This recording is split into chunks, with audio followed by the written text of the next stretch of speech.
My name is Jeremy Davis, and the case that I decided to do my presentation on comes out of Chapter 5, Taylor versus Wake Forest University.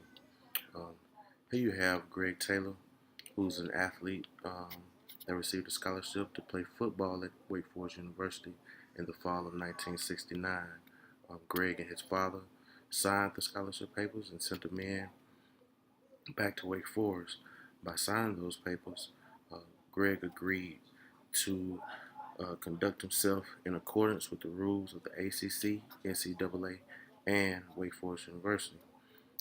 This means that Greg has to not only be academically eligible, but he had to be athletic eligible also in order to play football. Now, Wake Forest has rules when it comes to being academic eligible. Um, your first year as a freshman, you must maintain a 1.3 GPA. Your sophomore year, you must maintain a 1.65 GPA, and your junior year, you must maintain a 1.85 GPA in order to participate in athletics at the university. At the end of Greg's first semester of his freshman year, he had a 1.0 GPA, which is well below what is required for a freshman to participate in athletics at Wake Forest University. So during the spring, Taylor decided that he was going to inform the coaches that he was not going to participate in spring practices because he wanted to focus on his grades and pulling back up his GPA. The coaches allowed him to do that. By the end of his second semester um, of his freshman year, Taylor obtained a 1.9 GPA, but was higher than the GPA needed for juniors to play. Um, Despite the improvement in his grades and his GPA, Greg Taylor decided that he would not participate in practicing football during the fall of 1968, which is the beginning of his sophomore year. Instead, he focused on his academics, and by the end of his first semester of his sophomore year in 1968, um, he had a 2.4 GPA. Once the second semester rolled around, Greg still decided that he was going to refuse to participate um, in practicing football, and he was just going to focus on his grades at Wake Forest. Well, in May of 1969, which is the end of his sophomore year, um, Greg Taylor was informed by Wake Forest University that they were going to have a hearing um, with the faculty athletic committee um, to discuss if they was going to terminate his scholarship or not. They was going to present this um, to the scholarship committee. The scholarship committee received that, and they agreed to terminate Greg Taylor's scholarship in July of 1969. Um, so Taylor's scholarship was pulled, but Taylor continued to go to school at Wake Forest for his junior and senior year. And at the end of his senior year in 1971, he did graduate with an undergraduate degree.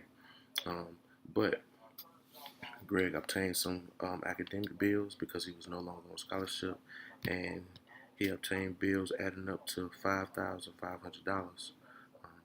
Well, Greg and his dad decided that they were going to take a look back at this scholarship that they signed back in 1969, and they looked at it and saw that the scholarship was an award for both academics and athletics, and they felt as if Greg Taylor, um, focused on his academics. Therefore, the school should still be responsible for the $5,500.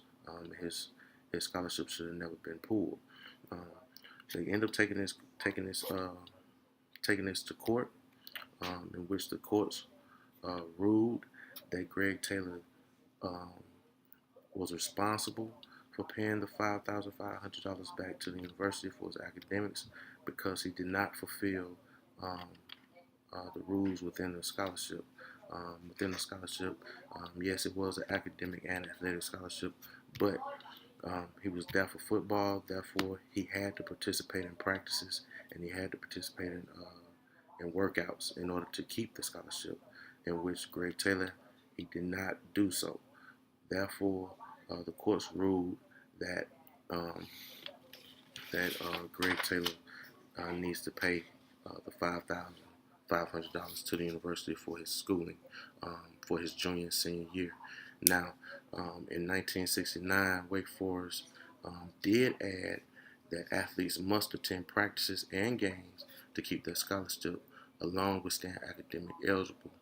Also, this came after the situation with Greg Taylor. Um, One of the things that I agree with about this is that academics are important, but if you are there to play football, then you need to participate in both um, practices and workouts, along with keeping your grades up in order to keep your scholarship. Um, so this case was interesting to me because I played football, but it's a lesson learned uh, for the Taylor family.